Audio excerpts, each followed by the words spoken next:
Assalamualaikum warahmatullahi wabarakatuh. Bismillahirrahmanirrahim. Hamdan wa syukran lillah wassalatu wassalamu ala Rasulillah Sayyidina Muhammad ibni Abdillah la haula wala quwwata illa billah. Amma ba'd.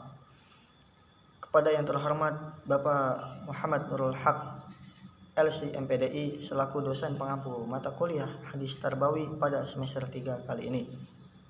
Video ini saya buat untuk memenuhi tugas UTS, yakni yang berupa membacakan hadis, menerjemahkan hadis, mengambil kandungan hadis, dan memberikan kesimpulan dari hadis tersebut. Langsung saja, saya mengambil hadis dari materi yang disediakan pada minggu-minggu yang lalu. Hadis yang pertama yaitu tentang persiapan mengajar bagi para pendidik. Bismillahirrahmanirrahim. An ibni Abbas radhiyallahu anhu qala Rasulullah sallallahu alaihi wasallam li Mu'adz bin Jabal hina ba'athahu ila al-Yaman, innaka sata'ti qauman ahli kitabin fa idza ji'tahum fad'ahum ila ay yashhadu an la ilaha illallah wa anna Muhammadar Rasulullah. Fa inhum ata'u laka bidzalik fa akhbirhum anna Allah qad farada 'alaihim khamsa salawatin fi kulli yawmin wa lailatin. Fa inhum ata'u laka bidzalik fa akhbirhum anna Allah qad farada 'alaihim shadaqatan tu'khadhu min adyanihim fuqara faturaddu 'ala fuqaraihim fa inhum ata'u laka bidzalik wa iyyaka wa karaim amwalihim wattaqi da'watil madlumi fa innahu laysa bainahu wa bainallahi hijab.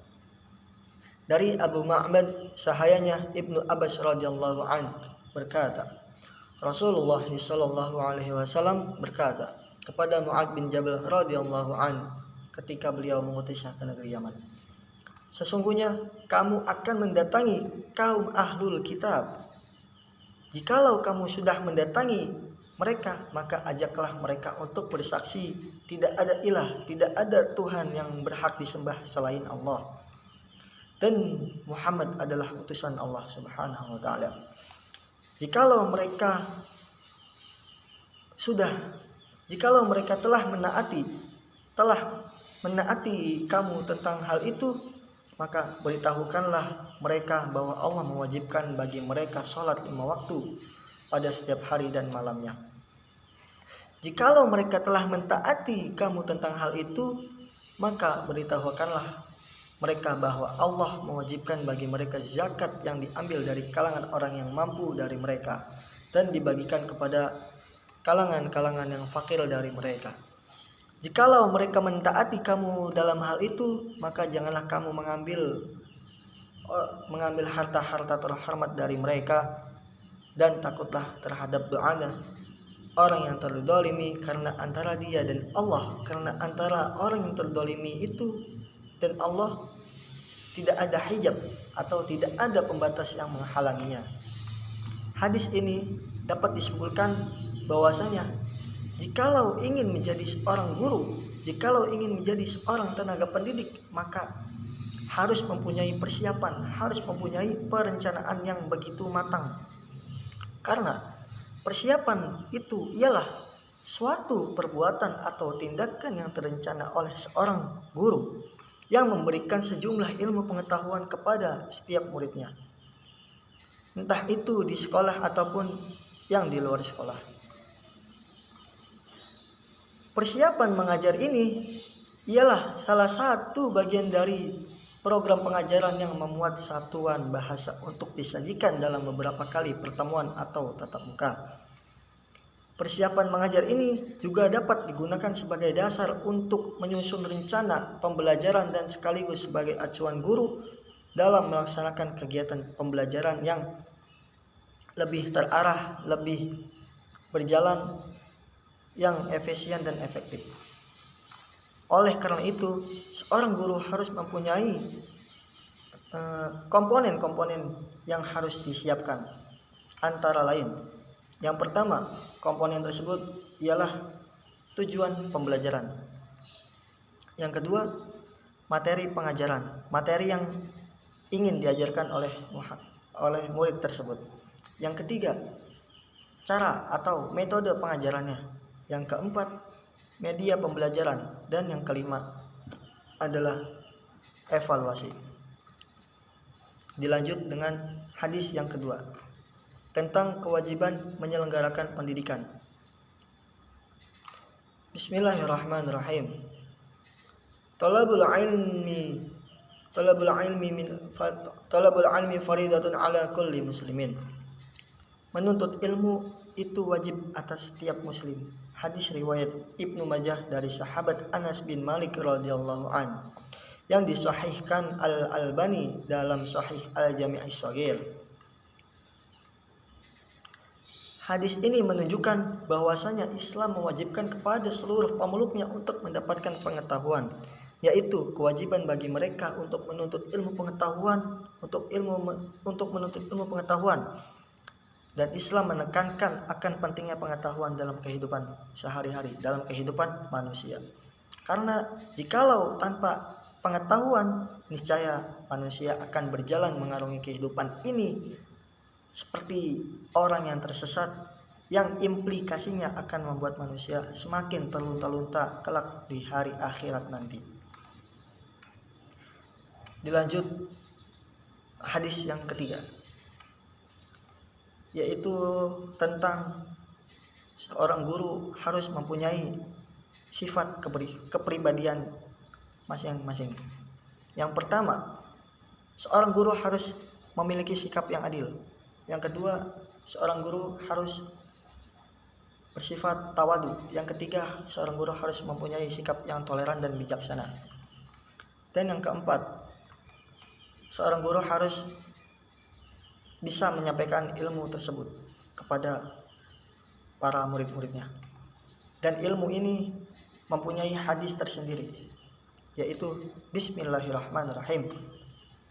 Man su'ila an ilmin alimatu thumma katamahul jima yaumal qiyamah bil jamin minan nar. Rawahu Abu Daud wa Tirmidzi. Artinya, barang siapa yang ditanya sesuatu ilmu kemudian ia menyembunyikannya, maka ia nanti pada hari kiamat dikendalikan dengan tali kendali dari api neraka. Hadis riwayat Abu Daud dan At-Tirmidzi. Dari hadis ini dijelaskan bahwasanya di antara sifat-sifat guru yang baik adalah menyebarluaskan ilmu, baik dalam pengajaran, pembelajaran, menulis ataupun yang lain sebagainya. Ilmu hendaknya dikonsumsi oleh semua umat manusia secara luas agar manfaatnya lebih luas dan masyarakat mendapatkan pancaran dari ilmu tersebut. Pancaran sinarnya dari ilmu tersebut. Dikarenakan apa?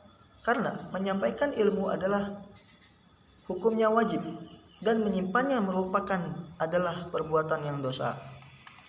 Maka dari itu, tugas guru di sini ialah hanya untuk menyampaikan, entah itu menyampaikan ilmu, menyampaikan ayat, menyampaikan hadis, ataupun menyampaikan yang lainnya. Orang yang menyimpan ilmu ancamannya besar, sebagaimana disebutkan dari hadis tersebut, ialah orang yang menyimpan ilmu ancamannya sama seperti memegang tali kendali dari api neraka. Ancamannya neraka maksudnya. Dan seorang guru harus mempunyai sifat yang terbuka, sifat yang pemurah, sifat yang penyabar, sifat yang transparan, sifat yang tidak pelit dalam ilmu agama, baik siapa saja yang memerlukannya. Tidak ada demonstrasi, tidak ada diskriminasi tentang pembelajaran tersebut.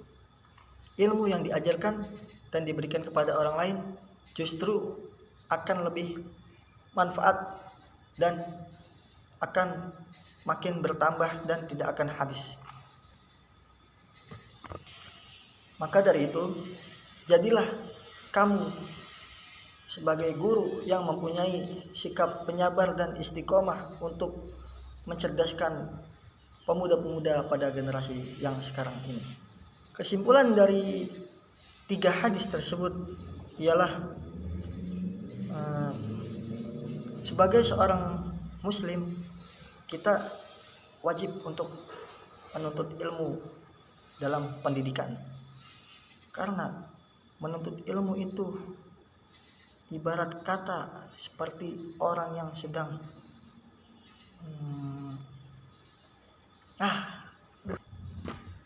Kesimpulan dari 3 hadis tersebut ialah agama Islam mewajibkan bagi pemeluknya untuk memiliki pengetahuan, untuk mencari ilmu, untuk menuntut ilmu. Adapun pengetahuan ini diperoleh dari pendidikan, yaitu dalam kegiatan belajar dan mengajar. Pengetahuan yang dicari oleh manusia yaitu terutama umat Islam harus seimbang antara pengetahuan agama dan pengetahuan umum. Karena agama Islam selalu mengajarkan agar manusia menjaga keseimbangan, baik keseimbangan zahir maupun batin, keseimbangan dunia maupun akhirat. Manusia tidak dianjurkan oleh Islam hanya mencari keseimbangan dunia, hanya mencari pengetahuan yang hanya berorientasi pada urusan akhirat saja. Akan tetapi manusia diharapkan tidak melupakan pengetahuan tentang urusan dunia. Maka dari itu, meskipun kehidupan dunia ini hanyalah sebuah permainan dan senda gurau belaka, atau hanyalah sebuah sandiwara yang raksasa yang diciptakan oleh Allah Subhanahu wa taala, namun pada dasarnya manusia diharapkan mampu menjaga keseimbangan dirinya dalam menjalani realita kehidupan ini, yaitu termasuk dalam mencari pengetahuan.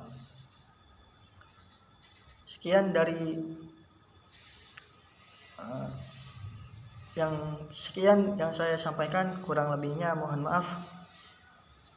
Wal afu minkum. Assalamualaikum warahmatullahi wabarakatuh.